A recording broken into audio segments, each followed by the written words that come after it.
why Americans are poor and how you can fix it. Nearly half of Americans need credit cards to cover essential living expenses. Cash is protecting you so that you can accomplish any financial goal that you want in life. The first time I finally felt no stress or anxiety around money, and it was like everything else just became easier. I'm going to say this in the easiest way possible. Don't do that. Please don't do that. Now, today, we're going to be talking about some of the reasons why Americans are poor, and I'm going to talk through each one of these 10 different reasons that we have today, and then I'm going to tell you how to fix that problem if you're going through that problem. And a lot of Americans are struggling through some of these issues, but there are some mindset shifts that you can make when it comes to your money, that if you make those mindset shifts and then you make the adjustment in practicality, you will make a massive difference when it comes to your wealth. Because wealth building all comes down to, A, it's 90% mental, then it's changing up your habits just slightly so that you can make those adjustments and then go forward towards building wealth. And the United States is one of those countries where we rank really, really high on the income scale. I mean, we make a very high income in this country, and a lot of people still are not saving a majority of their money. Even though it doesn't feel like it, Americans have more disposable income than most other countries, but they save way less than other countries who have less disposable income, and their savings rates are significantly lower. So this is something that I think is really, really important for us to understand. In fact, in 2024, families in the United States saved just under 7% of their household income, placing the U.S. 12th in the ranking by countries by savings rate, even though we are much, much higher when it comes to income rate. We are in the 5th when it comes to how much income we are making, but our savings rate in the US is 12. So this is really, really important to understand. And here's another example, is that Luxembourg, for example, tops the list of families saving approximately 18% of their income, followed closely by Switzerland, which saves 17.5%, and Sweden, where families save 17%. And we're saving just under 7%. And so that's what the top level of saving is, right around that 20% range that we want you to be at. And we are saving so much less. And people may say, well, it costs less, but we have way more disposable income, meaning income after your baseline expenses. We have way more of that than most countries, except we're not saving a large portion of that. So this is really important, I think, to dive into. We're going to go through these 10 different reasons, and then we're going to tell you how to fix some of this, because some people just may not have the financial education to understand that some of this is going on. And so I think it's really, really important to make sure that you focus, especially on the big ticket items that we're going to be talking about today. So if that's something you're into, let's get into it. So number one, in my opinion, is just an epidemic in this country, and it comes down to credit card dependence. Now, a lot of people out there are using credit cards for emergency expenses, which creates this massive cycle of debt and interest accrual that we really do not want to do if we want to become wealth builders. And one big thing to note when it comes to utilizing credit cards as your emergency expense vehicle is it puts you further and further behind financially. What we want to be able to do is when emergencies pop up, we want to have an emergency fund in place that we can pay for everything in cash. Now, the thing about emergency funds is they take time to build up. There is no question whatsoever that emergency funds take time to build up.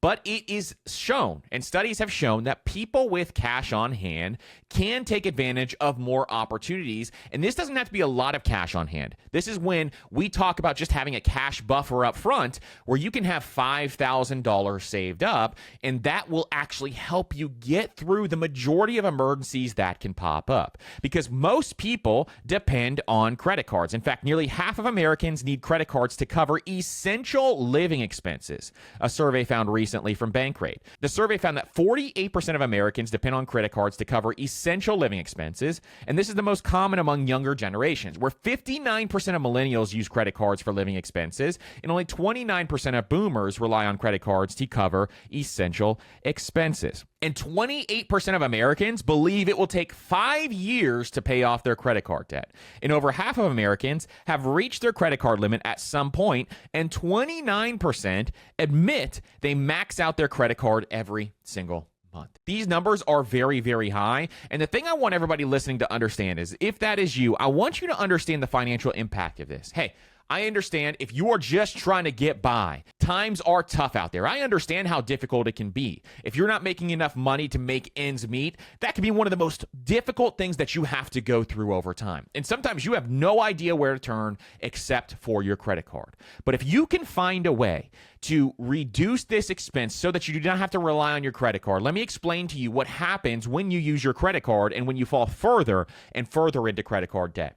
When you fall further into credit card debt, you are paying an extremely high interest rate. In fact, the average credit card interest rate is well above 20% the last time I looked. And so what that means is that you have compound interest working against you at an extremely fast rate. In fact, you are going to take forever to be able to pay that off. You've seen people paying off student loans for 30 years before. The reason for that is because their balance is not really going down very quickly because they're paying so much money in interest. The same thing will happen with credit card debt, but if you do not get rid of that credit card debt, you will be paying that for an extremely long period of time, and you will just be sinking thousands, if not hundreds of thousands of dollars into that credit card bill if you do not take care of this right away. This is a pants on fire financial emergency. You need to take care of that credit card debt as fast as you possibly can. And if you have problems with credit card debts, do not keep a credit card on hand. What would happen if you actually didn't have that credit card available for those emergencies?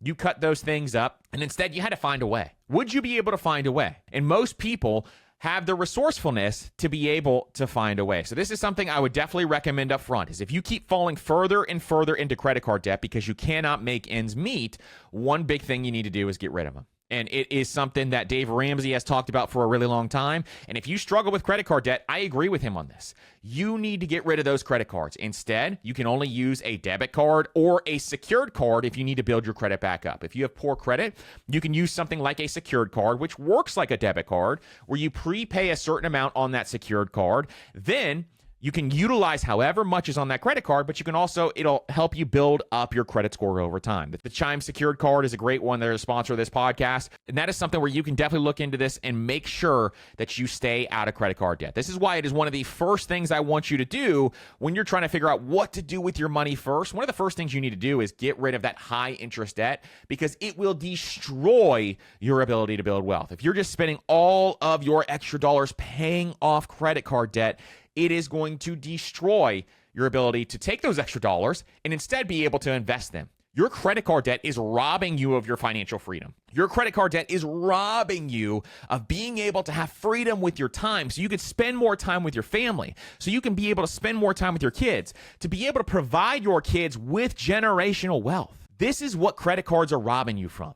And I want you to be able to get out of this cycle, and I want you to be able to move forward with wealth building, and credit card debt is holding you back. So how do you do this? How do you get out of credit card debt? Well, the first thing is if you have multiple cards, look for which one has the highest interest rate, because this is mathematically the fastest way to pay it down. Now, if you have two credit cards and say one has $500 on it and one has $20,000 on it, maybe it'll just psychologically help if you get rid of that $500 first. This was made popular by Dave Ramsey to kind of get rid of those small debts first and then move on to the larger ones. I have no issues with that, and that is one thing that you can definitely do. Also, though, is if you're struggling with credit card debt, we have a free debt course, and we don't talk about this enough, but we made this course free because I would never want to charge somebody who is in credit card debt. And so in that debt course, we actually walk you through step by step on how you can get out of credit card debt. And so it's going to walk you through that. So if you go to mastermoney.co and you go up to courses there, up at the top, you'll see that free debt course, and that will help you actually get out of debt. And it is one of those things that it'll take you less than an hour to go through, and it is something that can help you step by step. So that is one big thing, is if you're looking for a way to get out of this, that is extremely, extremely important. All right, number 2 is decreased financial preparedness. The majority of Americans are not financially prepared. And so what that means is that they don't even have cash on hand to be able to handle things as they come up. There's a huge drop in the percentage of Americans able to cover a $400 emergency in this country right now. This is something where a large portion of Americans cannot even cover a $400 emergency. And I see all these videos on social media, for example, that just break my heart, where people will walk up to them on the street and they'll say, hey, how much money is in your bank account? And it's a way to kind of get engagement and clicks, things like that. And so people will answer answer them. And a lot of times people will answer them something like, oh, I have $100 in my bank account, or I have $300 in my bank account. I have enough to get by for the next day or so. And this just absolutely breaks my heart, because with a little bit of financial preparedness, you can be able to start to build up cash on hand. Now, one big difficult thing that a lot of people have to struggle through is that when you do this, when you are trying to build up your emergency fund, especially if you're living paycheck to paycheck, or if you're living in a way where you're just spending too much money, is you start to build up that emergency fund, and then a big emergency comes up because something's going to happen every single month, and then boom, wipes it out. And you're trying to build this thing up, but it seems like you can never get ahead. You can't even get a couple $100s saved up.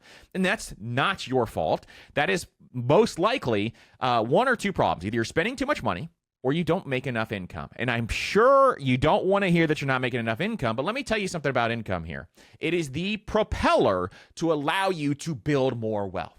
And so learning how to build up some of these skills are going to be really, really important so that you can earn a little more income to give yourself that additional wiggle room so that you can save that cash. And that cash is going to allow you protection going forward and allow you to protect your wealth. Cash is protection so that you can invest your dollars. And those dollars are going to grow over time so you can have financial freedom. But cash is protecting you so that you can actually invest your money. Cash is protecting you so you can actually go out and take the vacation. Cash is protecting you so that you can accomplish any financial goal that you want in life. Maybe you want to go out and buy a house. Well, cash is protecting you so that when life gets in your way, the cash is just there. The money is just there. And there's power in having the money just there. But you have to work to build that money up. Any of your financial goals are achievable. I want everybody listening to this podcast to know this. Any financial goal that you want to achieve, you can absolutely achieve. And it starts with having cash on hand to protect you from life. I can't tell you how many surprises happen in my house every single week. Let me just give you the last 4 weeks. My dog had to go to the vet, and we spent $800 on medicines and all these other things. She's 13 years old. It seems like every single week there is a surprise with my dog. I have 2 kids that we had to take 2 separate times to the doctor. There's surprise medical bills there. We have a high deductible health plan with our family plan, and one of my sons had to go to the emergency room a couple of months back. We just got a surprise bill out of nowhere in the mail, and I got to go look at it. That's $4,000 for that emergency room visit. That's just this month alone. And this is something where stuff pops up all the time. Oh, I forgot. Our water shutoff valve on the outside of our house started to leak really, really bad. And so we had to have a plumber come out. $600 later, now that is fixed. I'm talking about thousands and thousands of dollars that we had in surprises this month come up. And guess what happened? We just relied on the old emergency fund. This is why I like to have it cushioned. I like to have extra months in the emergency fund because stuff happens every single month. And if you're in that messy 30s range where just life's happening, you're having kids, there's a lot of things going on, you're always busy, you know how many surprises pop up. They come up left and right. And having this financial preparedness, having this emergency fund allows you to be stress-free and to reduce your anxiety because the money is just there. And this is what I want for each and every one of you. I want you to be stress-free with your money. I want you to be anxiety-free with your money. And the only way to do that is to start preparing now. So what we're going to do is we're going to start focusing on how can we get extra cash on hand. If you have $0 invested, if you have $0 saved up, how can you get cash on hand? I want you to open up a high-yield savings account. One, that's going to help you get a little more ahead than it would otherwise. And here's a great example of this, is if you just have 20 grand in a high-yield savings account. Now, I'm saying just 20 grand. I know that's a lot of money. If you had 20 grand in a high-yield savings account, you're going to make a couple $100s per month off of your own money just sitting in that high-yield savings account right now at current interest rates. That's going to help you with your contributions. That's going to help your money grow over time. And that emergency fund, maybe that'll take care of your monthly emergencies, where your interest is taking care of those emergencies. The rest of the cash on hand is just able to handle, it's just there in case you lose your job. And so there's a lot of things that really can happen here. So first, I want you to open that high yield savings account. Then I want you to go in there and start contributing every single month and automating your money into that emergency fund. Every month, automation into that emergency fund. $200, $300, $400, $50. I don't care what it is. You need to start now. And even if it gets sucked away every month, at least it's there. At least you're starting that emergency fund. And I want you to start to work up to having a goal of getting that emergency fund to your first $5,000, okay? And to some of you, that may sound like it's easy. To some of you, that may sound like a very daunting task, but $5,000 will be there to be able to cover really any big emergency event. If you have a medical issue, if your car has some major issue, if your house has some major issue, if you have to move for a job, all of that will likely be covered under that $5,000 number. Then, from there, what I want you to do is start to work towards building that emergency fund to 3 months of your monthly expenses. Then, to 6 months of your monthly expenses. And 6 months is where you can max out if you want and you can keep going, or 6 months is the minimum that I like to have. And so this is what I want you to think through as you do this. You can do it slowly over time. You can start to build out a plan, but I want you to have that emergency fund fully funded. Everybody listening to this podcast, I want you to have that goal. I want you to have that emergency fund fully funded. This year alone, I am someone who has a decent size emergency fund, and I just said to myself, hey, I'm not really comfortable with where this emergency fund is landing right now because the amount of things that are getting thrown at me all the time when it comes to my financial preparedness. I'm going to beef this bad boy up. And so one of my big money goals this year was I went through my exact Master Your Money Goals program early in the year. And one of the big goals was to beef up that emergency fund. We've been doing that, and we are exceeding our goals, which is awesome. So I'm really excited about that and how we've kind of put a plan together, and it's working. And so this is something that I think is really, really important. This is why money goals are so important. You got to have those goals in place, and you can accomplish anything if you set up your goals the right way. Next one, number 3, is people do not prioritize money flow. What is money flow, you might ask? Well, money flow is figuring out how much money you have coming in and where those dollars are going to go, because your money flow is what is going to be the most important thing that you do. So this is spending your dollars in a way that you actually want to spend them instead of letting them just go frivolously to whatever you're doing day in and day out. And so tracking your money flow is one of the most important things. We're going to put together a little spreadsheet to help you track your money flow in a very simple way. And you can do this a number of ways. You can do the reverse budget is one way we do this, where money comes in, you save what you want to save off the top, then you spend what is left over. That is one way to do it. Another way to do this is to track it in a broad way, but you're tracking where your dollars are going every single month. And then you can also do it in a really granular, detailed way, which is the most optimized way to do this. You would save the most money by doing that in a tool like Monarch Money, for example. And so that's the most optimized way. You'll save the most dollars by doing so. And over time, that's going to be really, really important. But you got to prioritize this money flow and figure out where your dollars are going. Now, most people will be saying, oh, I got to track my spending. I got to track my expenses. This sounds like a big old chore. Let me tell you why it's not a chore. Let me tell you why this is the most freeing thing that you can do with your money. Because if you figure out where your dollars are going, then you can take those dollars and put them exactly where you want them to go. This is the key to unlock financial freedom, is if you can take your dollars and actually choose where they go, instead of just telling them, hey, you're going to go where you want to go, and on the back end, after I spend you, then I'm going to figure out where you went. No. Instead, you track your money flow, and you can tell those dollars, hey, I want you to go towards my dream vacation. Nay, I want you to go towards my dream car. Hey, I want you to go towards my investment account so I can actually be free from this job I hate. I can get out of this cubicle that I don't want to work at anymore. I can get out of this blue-collar job that I don't want to be working at day in and day out. And instead, you can take those dollars and you choose where they go instead of life choosing where they go. And so this is a really powerful thing that if you unlock this and you do it in the right way, your life will be changed forever. So prioritizing money flow is number 3. You need to know where those dollars are going. Where should you focus first? What I would say is focus on the big ticket items. And we're going to talk about that here in a second on the number 4. But focusing on the big ticket items is going to help you. So first, housing, food, transportation. Where are those dollars going and how much are going out? If you're paying a ton of money in car payments and it's just getting sucked out of your bank account from those car payments, you have $1,000 plus car payments, then there's one place you really need to be second guessing. If you have a massive mortgage that is more than 30% of your income, where you're paying more than 30% for all your housing costs, that's another big one that you need to make sure that you address, and you're probably going to have to make an adjustment there. And then number 3 is food. Are you spending a ton of money on groceries? And most people don't track how much money they spend on groceries and eating out. Those 2 things alone, whenever I've worked with people in the past and they've tracked those 2 things, all of a sudden they realize I spend way too more money than I thought on food. And that is one where it really surprises people most of the time. So those 3, if you get those 3 under control, you can spend a lot more on everything else in life. And it's really important to get those 3 under control. Number 4 is people worry about $10 problems instead of $1,000,000 problems. So this is a really, really big one that I want you all to get this down today, okay? There are a number of different things that impact your money significantly more than saving money on small little things. So you know the latte factor where people say, oh, if you stop drinking Starbucks every single day, then you'll save a lot of money. Sure, that can add up over time. You know, if you save $5 per day, if you get a latte every single day, $5 a day, you invest those dollars, that can grow to a large amount of money.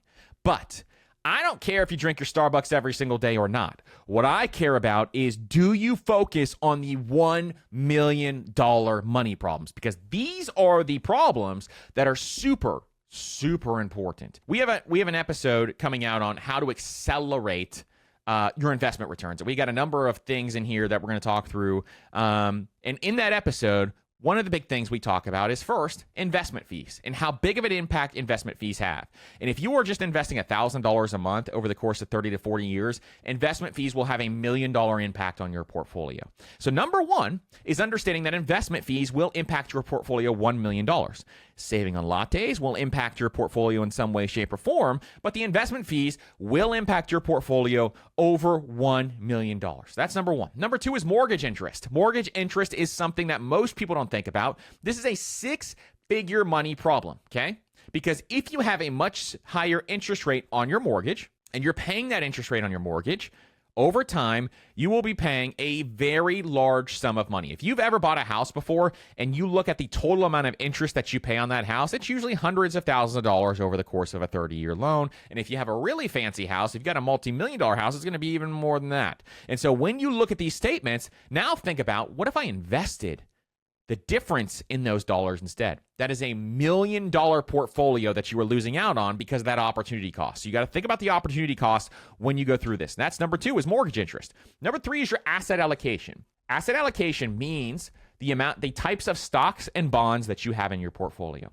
If you have the wrong asset allocation, then you will pay for that greatly. Meaning that if you don't do your homework and understand what my asset allocation should be, you will pay for that greatly. If you have a large portion of your assets in bonds and you're in your 20s, instead of having a large portion in higher growth opportunities, you will likely lose out on millions of dollars depending on how much you're investing. And that's another big one, is just having the right asset allocation of stocks and bonds. I like to have the majority of my portfolio in stocks, and really I minimize the amount of bonds I have right now because I'm very bullish on the future. And so for me, I'm minimizing bond allocation for the most part when I do this. The next one is negotiating your salary. The skill of negotiation will earn you millions of dollars over the course of your lifetime if you build up that skill. I am not kidding about this. If you learn how to build up the skill of negotiation, it'll change your life. How do you do this? First, I'd start with a couple of books. There's books like Never Split the Difference. There's books like Getting to Yes. There's a bunch of really good negotiation books out there where you can first wet your whistle on what the heck people are talking about. Then I would go about and I would start to take courses and kind of working with people and workshopping some of this stuff, because this skill is so incredibly valuable. And so having this conversation and learning how to negotiate your salary is going to be one of the most powerful things that you can do. Two other ones is transportation costs. Transportation costs are absolutely astounding what the numbers come up. We have an entire episode on this, and we'll link it up down below. And in that episode, we talk through transportation costs. And over the course of your lifetime, your transportation costs, if you factor in opportunity costs, are like $5 million. It's absolutely insane what you can spend on some of this stuff if you don't think it through. And then lastly, student loan interest. That's another one. It goes along the same lines as mortgage interest. Interest will absolutely destroy your wealth building ability if you don't control it. And so making sure your interest rates are below a 6% interest rate in this economy is a little tougher, but that's what you got to do, is make sure they're below 6% interest. Business deals are a little different, but when it comes to some of this stuff on your personal finances, which is the Personal Finance Podcast, it's really important to make sure that you keep those interest rates lower. All right, the next one is over-reliance on buy now, pay later services for basic necessities. Now, some of you may be like, well, I've never even used buy now, pay later, and that's something where I have not done that, but that is something where I'm kind of in that camp too. But there's a lot of folks out there who do utilize buy now, pay later, and the numbers don't lie. In fact, the people who use buy now, pay later, 42% of them are between the ages of 18 to 24. 25 to 34 is 50%. use buy now, pay later. 35 to 44, 50% use buy now, pay later. 45 to 54, 33%. And over 54, it goes down to 19%. Now, buy now, pay later did not exist as much back in the day. I mean, you could finance furniture and things like that. But it did not exist for the most part for most people. And so that's why some of the older generations may not be using buy now, pay later. 26% of Americans who have used buy now, pay later have made a late payment. And 48% of buy now, pay later users use it to make purchases that do not fit their budget. That, my friends, right there is the kicker. 48% of buy now, pay later users use it to make purchases that do not fit their budget. I am not a fan of buy now, pay later. Hey, I get it. 0% interest. You want to save your dollars. And some people will argue with me and say, hey, I'm going to invest those dollars instead, and I'm going to pay this off over time. But guess what? Most people do not do that. Instead, they utilize buy now, pay later because those dollars do not fit into their budget, and they want to buy the thing now. They want that instant gratification. They want to do this right now. In fact, 48% say, they use those purchases that would not fit their budget. 33% said they do it to avoid credit card interest. You could lay an argument to me on that one. To borrow money without a credit check is 24%. Because I can't get approved for a credit card is 15%. Terrible reason. Because I don't like to use credit cards, 15%. And because my credit cards are all maxed out, 14%. That one right there is probably the worst one. And then 3% is other. So these are almost all not good reasons to use this. Now, a lot of buy now, pay later programs have a 0% interest rate, which is why people are trying to avoid credit card interest. But also, just don't buy things that aren't in your budget. That's the huge key right here.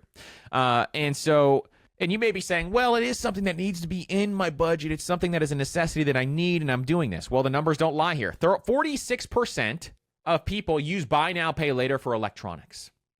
I can't think of a single electronic that is an absolute necessity unless you need like a laptop for your job so you can actually earn money. Okay? Clothing and fashion accessories. 46% are using buy now, pay later. If you got to go to Hot Topic and get yourself a checkered t-shirt and use buy now, pay later to purchase it, my friends, let's not be doing that, okay? Furniture and appliances, 31%. It's just the key to buying stuff like that is you got to pay for cash. You got to pay for it in cash. Getting it on buy now, pay later because it's 0% interest and you can pay it off over time is not the way to do it. Instead, reverse that, save up for it, and then go ahead and go and buy it. Now, some people may be saying, well, I didn't have the cash on hand in my emergency fund to buy a new washing machine, and I need a new washing machine. I see the logic there. And so I'm not going to kill you on that because I understand how that works. But at the same time, let's focus on building up that emergency fund like we talked about at the top of the show so that we can get that done. Household essentials, 22%. Personal care and cosmetics, 22%. Groceries, 19%. Books, movies, music, or games, 13%. Fitness equipment, 11%. And other is 8%. So the numbers on buy now, pay later just aren't great. And here's why I absolutely hate buy now, pay later, because I do not like it whatsoever. Number one is it increases your debt volume. And the last thing we want to do is increase the amount of debt we have. It reduces our net worth when we increase our debt. And so we want to make sure that we are avoiding that at all possible. Even if it's a 0% interest rate, your net worth goes down because you're taking on more debt. Number two is late fees and financial penalties. A lot of buy now, pay later programs have 0% interest for a certain amount of time. Then kicking in is if you don't make that payment on time, you get a late fee. But in addition, that interest rate is going to kick in, and it's going to kick in with a beefy interest rate. And so you want to make sure that you avoid this because a lot of people fall prey to this, and then they fall into the interest rate time frame, and then all of a sudden they owe all this interest on this money. Make sure that you avoid it at all possible. Number three is it impacts your credit score. They got to run a credit check to see if you actually are able to even borrow this money. And so it impacts your credit score because they go through that. Number four is there's a lack of consumer protection. So credit cards offer this robust consumer protection. That's one reason why I like using them.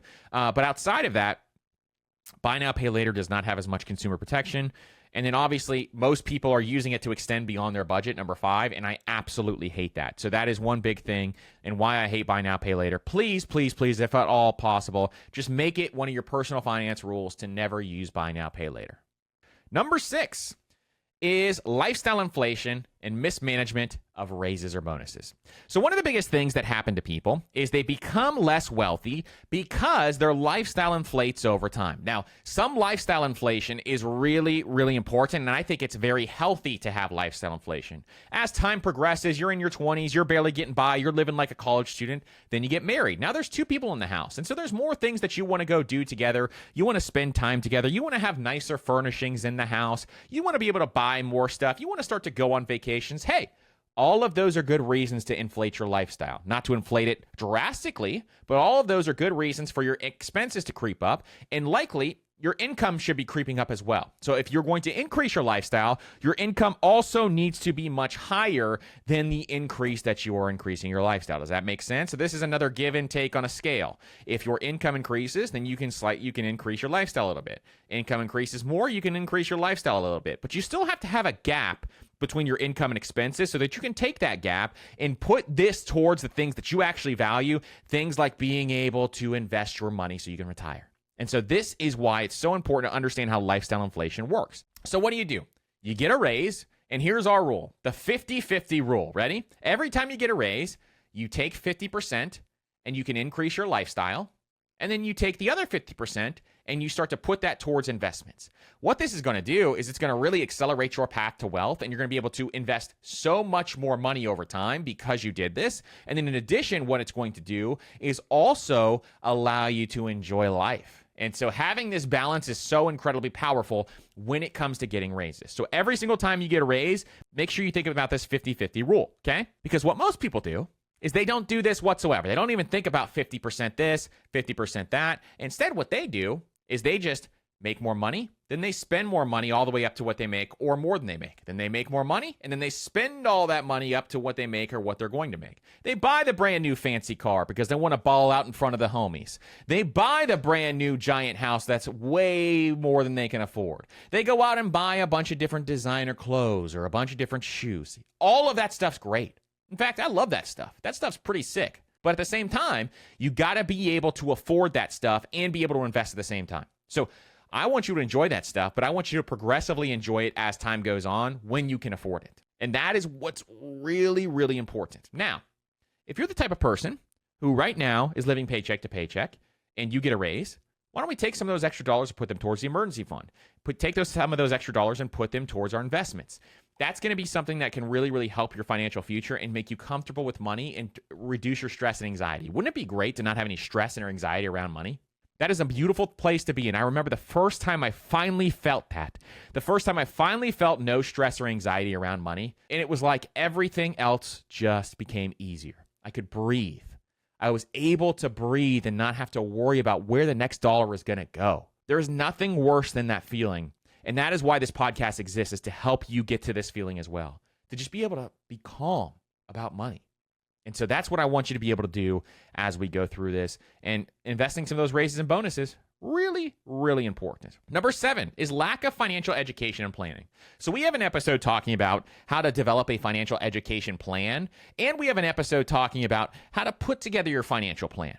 And so some of this stuff is really, really important. But the reason why this is so powerful is then you can develop a freedom of choice, being able to, pursue financial independence is a really simple math problem, but you have to have the financial education and you have to put the plan in place to be able to do this. You get to reduce your stress around money, which we talked about throughout this entire episode. You get increased security for you and your family, that you don't have to just uproot and move somewhere because you have no security and no backing there.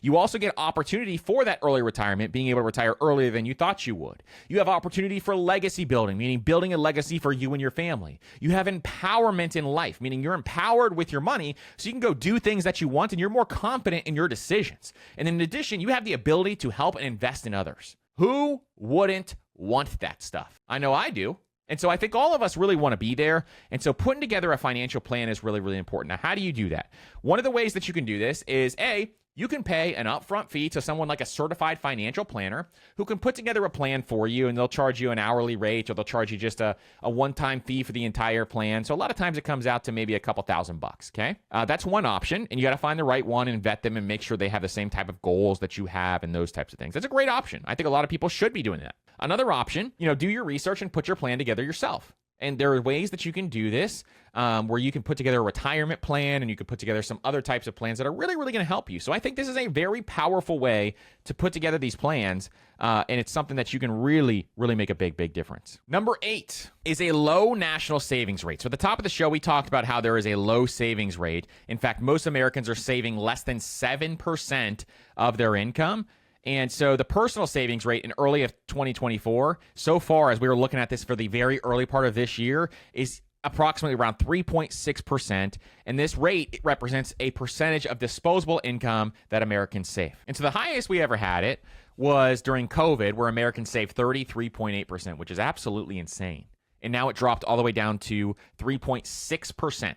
And so it's really important to understand that your savings rate is going to propel you to financial independence. In fact, there's a chart that we talk about a lot that talks about, what your savings rate would be. So if you got an 8% rate of return and you planned on getting the 4% safe withdrawal rate, what your savings rate would actually lead to in terms of how fast you can retire. This means what I mean by savings rate is you save the money and you invest those dollars. It has to be invested. And so years until retirement, if you save 5% of your income, 47 years until you retire. That's why you never want to save 5 or 10% is 38 years. 15% is 32 years before you can retire, and 20% is 28 years before you can retire, which is why I always say save at least 20% of your income so that you can be able to retire. 25% is 25 years. And so you can jump it up to 50% savings rate, which a lot of people in the financial independence community do, and that will drop the amount of time before you can retire to 14 years, and then the higher you go, the lower the amount of years it's going to take. And so really important to have that savings rate locked down and really track it. Track where it is. And on that money flow thing that we're going to put together for you on a spreadsheet, that's going to actually have a way to track your savings rate as well. I'm excited about that one. So we'll talk through some of our team and we'll put that together for you. Number 9 is a big one. And this is one that I want you to make sure that you are not doing. Okay. Number 9 is people are trying to access their retirement funds and they're doing it too often. You spent all of this time, all of this energy, you spend all this time and energy earning this money, and you put this money in the right place into your retirement accounts, okay? And it's a tax-efficient way to invest your dollars, and you're building up this wealth in your retirement accounts, and then all of a sudden something comes up and you say, hey, actually, you know what? I want to go out and buy a house. I'm not going to save up for the house. I want that house right now. So what I'm going to do is I'm going to tap into my retirement accounts, and I'm going to go ahead and pay the penalty because it's only 10%. What's the big deal there? And I'm going to pull this money out, and I'm going to go and I'm going to put that money on for a down payment on a house. I'm going to say this in the easiest way possible. Don't do that. Please don't do that. Instead, what I want you to say to yourself is, let's not interrupt compound interest unnecessarily. Because what that tells me is that you don't understand how compound interest works. And if you do that, if you interrupt compound interest unnecessarily, you are losing out on just massive, massive potential of what your dollars can do without you having to lift another finger. And so the main thing I want you to understand is that Americans actually this year will pay $6.1 billion in penalties for early 401k withdrawals. $6.1 billion.